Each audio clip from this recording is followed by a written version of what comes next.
আর এদিকে রাধা ভাবে 8 প্রহর অর্থাৎ 24 ঘন্টা আমার মহাপ্রভু ভাবাবিষ্ট হয়ে রইলেন শিবা সঙ্গনে। এবার ভাবাবিষ্ট যখন ধীরে ধীরে ভাব কাটছে, আমার গৌর সুন্দর দেখে বলছেন, শিবাস দেখ তো আমায় চিনতে পারিস কিনা। শিবাস দেখছে, এই তো বৃন্দাবনের সেই বংশীধারী মুরারি, দেখ তো আমাকে চিনতে পারিস কিনা। মুরারি, মুরারি দেখছে প্রভু শ্রীরামচন্দ্র। সুখলাম্বার, দেখ তো আমায় চিনতে পারিস কিনা। সুখলাম্বার কে জানো? নদিয়া লীলাতে এসেছেন, ব্রজে ছিলেন যিনি, গোবিন্দের সুদামা সখা। সুদামা সুখলাম্বার হয়ে এসেছেন। তাই বলছে সুখলাম্বার, দেখ তো আমায় চিনতে পারিস কিনা।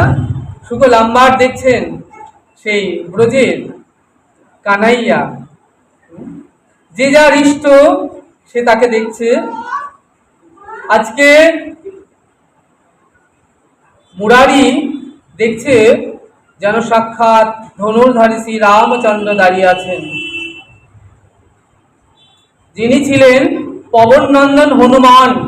তিনি নদিয়া লীলাতে এসেছেন মুরারি হয়ে, মহাপ্রভুর নিত্য পার্শ্বদ মুরারি গুপ্ত। মুরারি গুপ্তর কর্চা তোমরা পড়ে দেখবে, ভীষণ ভালো। সেখানে অপূর্ব সুন্দর মহাপ্রভুর নিত্য লীলার কথা লেখা রয়েছে।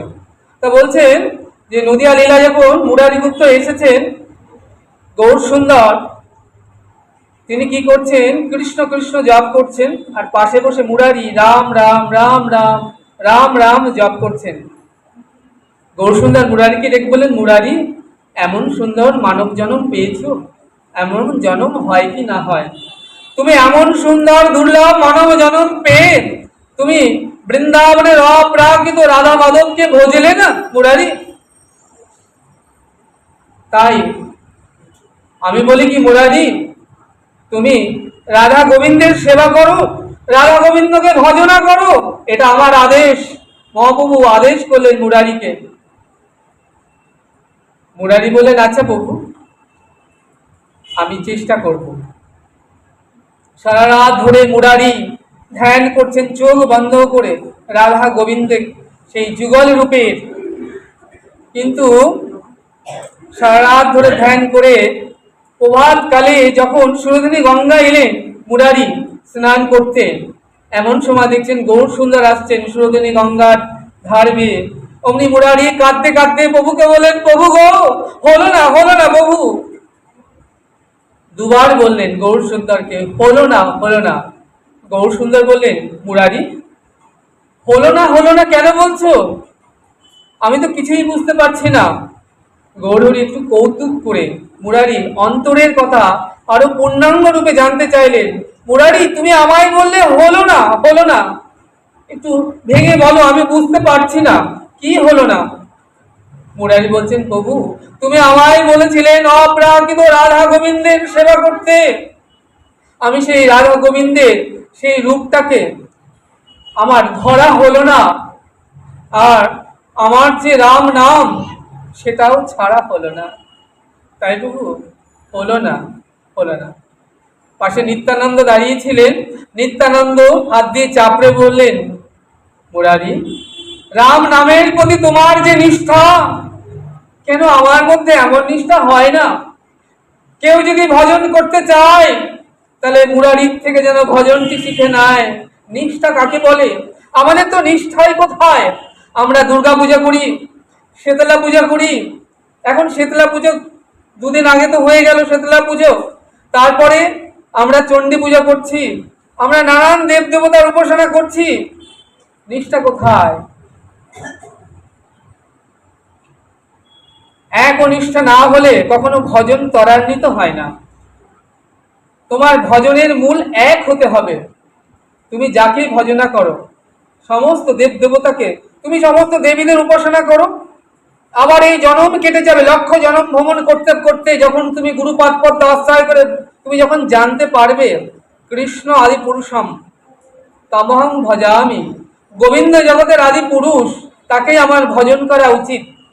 তখন দেখবে আবার যখন শুরু করবে ভজন, ততক্ষণে অনেক দেরি হয়ে যাবে। হয়তো তুমি মায়ের উপাসনা করলে, দুর্গা উপাসনা, কালীর উপাসনা করলে, মা তোমাকে কাকে দেবেন? দেবাদিদেব মহাদেবকে দেবেন। দেবাদিদেব মহাদেব ধ্যান করছেন কার? শ্রী রামচন্দ্রের। যেই রাম সেই কৃষ্ণ, দুবার রাম নাম অর্থাৎ একবার কৃষ্ণ নামের সমান।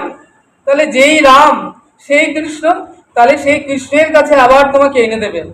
তাহলে আমি যদি সরাসরি গোবিন্দকে ভজনা করি, তাহলে একটা আছে সিঁড়ি বেয়ে উপরে ওঠা, একটা আছে লিফটে চড়ে উপরে ওঠা। আর কলিযুগের ভজন তো আমার নিতাই গৌর। বলেন ভজ ভজ নিতাই ভজ, নিতাই ভজলে গৌর পাবে, গৌর পেলে তবে ব্রজে যাবে, ব্রজে গেলে তবে রাধা গোবিন্দের সেবার অধিকারী হবে। বলেন ভজ ভজ নিতাই ভজ, ভজ নিতাই। নিতাইকে বুঝতে বলছেন, আবার কি বলছেন? ভজ নিতাই, গৌর পেলে না তাই। অর্থাৎ তুমি নিতাইকে ভজলে না, ভজ নিতাই, গৌর পেলে না তাই। নিতাইকেও ভজলে না তুমি, গৌরকেও পেলে না। এবার বলেন ভজ ভজ নিতাই ভজ, নিতাই ভজলে গৌর পাবে, গৌর পেলে ব্রজে যাবে, ব্রজে গেলে আমার রাধা গোবিন্দের সেবার অধিকারী হবে। নিতাই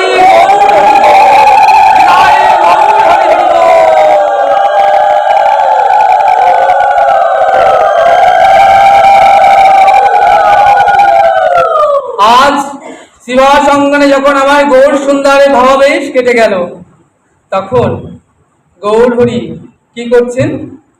অবিরাম অবিরাম বলে গোরা পুছে ঘন ঘন, অবিরাম অবিরাম। ভাই রে বেলা বুঝি আর নাই রে। গৌরের আমার মনে পড়ছে ব্রজলীলার কথা স্মরণ হচ্ছে। আজ ব্রজলীলার সঙ্গে নদিয়া লীলার মহাসম্মেলন হয়েছে। নদিয়ায় কারা এলো? যারা ব্রজে ছিল তারাই তো নদী এলো, বাইরে থেকে কেউ আসেনি। মহাজন বললেন ব্রজলীলা নদিয়া লীলা আলাদা আলাদা লীলা নয় রে, উপরেতে ভাসে ব্রজলীলা, নিচেতে নদিয়া লীলা। যে ডোবে সে নদিয়া লীলা পায় রে। তোমাকে ডুবতে হবে নদিয়া লীলা পেতে গেলে, সেই রস সেই আস্বাদন করতে গেলে তোমাকে ডুবতে হবে, না ডুবলে সেই রস আস্বাদন হবে না। তাই মহাপ্রভু আজকে অবিরাম অবিরাম বলে ঘন ঘন পুষছেন। কেন? তার সেই ব্রজ লীলার কথা মনে পড়ছে। বৃন্দাবন লীলা, শ্রীরাম সুদাম দাম বসুদা মধুমঙ্গলে নিয়ে যখন মা যশোদা সুন্দর করে সাজিয়ে দিতেন আমার গোপালকে, নবলক্ষ ধেনু গোবস্ত্র নিয়ে যখন গোচরণে যেতেন, গোচরণ অন্তে যখন ফিরে আসতেন ঘর মুখে, তখন কি হতো না, আমার সেই কানাইয়া কি করতেন? শ্রীরাম সখকে ডাকতেন, ওরে শ্রীরাম ভাই রে বেলা বুঝি আর নাই রে। দেখ বিষম খাচ্ছি ভাই, কেন জানিস? মার কথা মনে পড়ছে তো, আমার মা নিশ্চয়ই আমাদের কথা মনে করছেন, তাই তো বিষম খাচ্ছি, নাহলে বিষম খাবো কেন ভাই রে?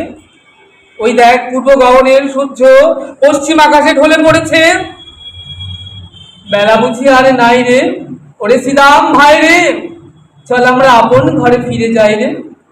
আজ সেই রাধা গোবিন্দ মিলিত তনু আমার গৌর সুন্দর, তিনি আজকে কি বলছেন? অবিরাম অবিরাম বলে ঘন ঘন পুছে গোড়া, অবিরাম অবিরাম ভাই রে বেলা বুঝি আর নাই রে, চল আমরা আপন ঘরে ফিরে যাই রে। মজন কি বলছেন? বেলা যায়, হেলায় হেলায় খেলায় খেলায় দেখো বেলা যায়। ওমা আমাদের কি বেলা আছে? আর তাকিয়ে দেখো না নিজেদের দিকে। জীবনের সকাল বেলা সংসারে এসেছিলে, কিশোর কৌশল যৌবন জোড়া বার্ধক্য, সকাল গেল হাসিতে খেলিতে, দুপুর গেল রসরঙ্গে মঞ্চে, এক ছিলে দুই তিন বিয়ে করে চার ছয় সন্তান আদি, দুপুর গেল বিকাল হলো, এখন কি সন্ধ্যা, আর রাতটুকু বাকি আছে। কি বলে এসেছিলে জগতে?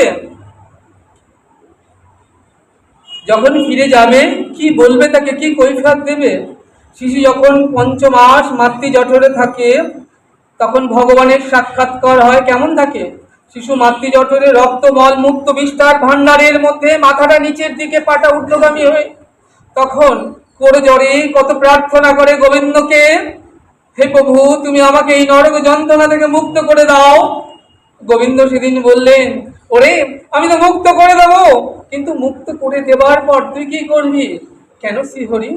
আমি সৎসঙ্গ সাধু সঙ্গ যেখানে হয় সেখানে যাব, সাধুগুরু বৈষ্ণবকে সমাদর করব, কৃষ্ণ নাম প্রেম রসে মেতে রব।